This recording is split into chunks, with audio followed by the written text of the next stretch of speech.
America का दावा यह है कि उसने नया एयर डिफेंस सिस्टम चीन और रूस की आधुनिक क्रूज और बैलिस्टिक मिसाइलों को मार गिराने में जो सक्षम है वो बना लिया है। अमेरिकी वायु सेना के मुताबिक चीन ऐसी लॉन्च रेंज मिसाइलें विकसित कर चुका है जो हिंद प्रशांत महासागर इलाके और खासकर गुआम में मौजूद अमेरिकी ठिकानों को नष्ट कर सकती है।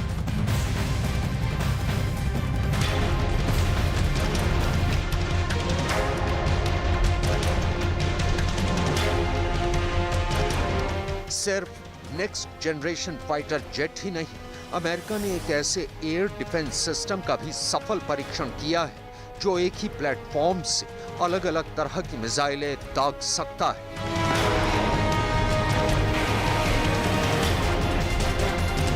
खबर के मुताबिक अमेरिकी वायुसेना के रिसर्च लैब ने अपने नेसैम्स यानी national advanced surface to air missile system से 3 अलग तरह की मिसाइलें दागने में कामयाबी हासिल की है।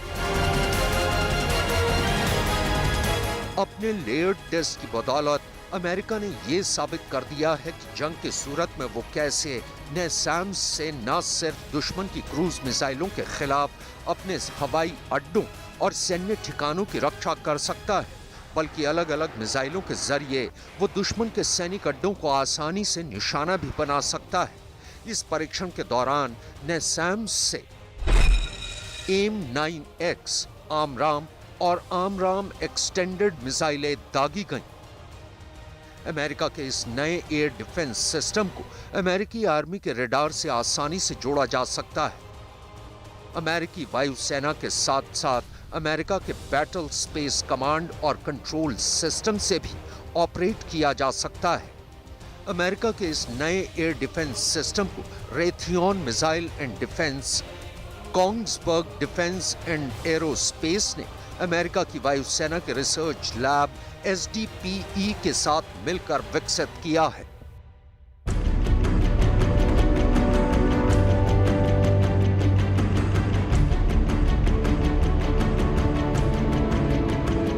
अमेरिकी वायुसेना के मुताबिक परीक्षण के दौरान दुश्मन के एक टारगेट की सूचना रडार के जरिए BC-3 यानी बैटल स्पेस कमांड और कंट्रोल सिस्टम तक पहुंचाई गई।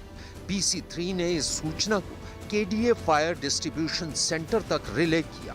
KDA सेंटर में खतरे के आंकलन के बाद नेसैम्स एयर सिस्टम में उसे नष्ट करने के लिए मिसाइल चुनी गई और किल कमांड के तहत टारगेट को नष्ट कर दिया गया।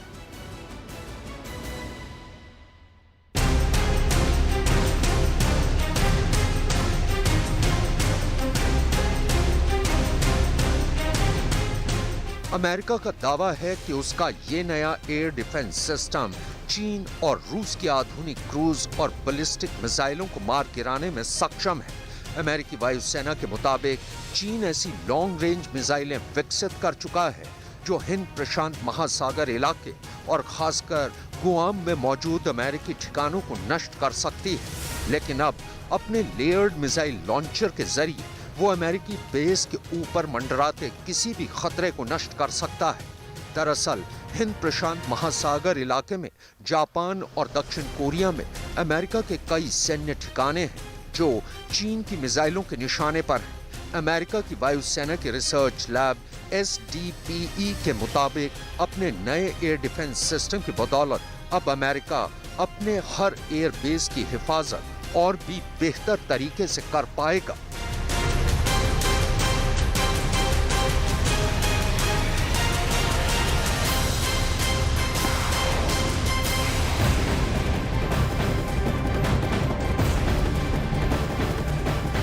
महायुद्ध के बीच बेलारूस में रूस की सेना को ट्रेनिंग दी जा रही है।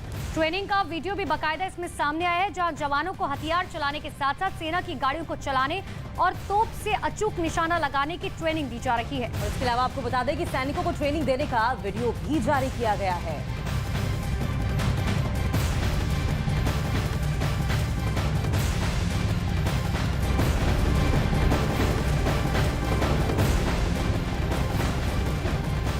तो यूक्रेन के खिलाफ अब रूस की जनता भी मैदाने जंग में उतरने जा रही है।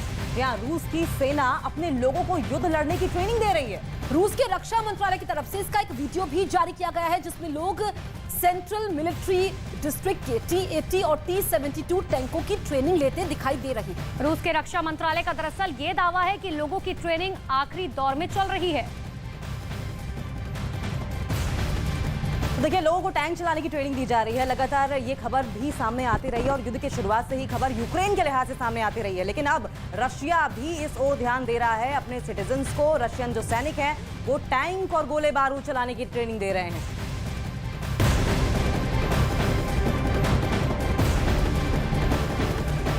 रशिया यूक्रेन बैटल ग्राउंड से इस वक्त एक और अहम खबर आपको बता दें। इस खबर में ये बहुत इंपॉर्टेंट जो पॉइंट है वो ये कि बेलारूस को रूस का साथ देना अब भारी पड़ता हुआ दिखाई दे रहा है।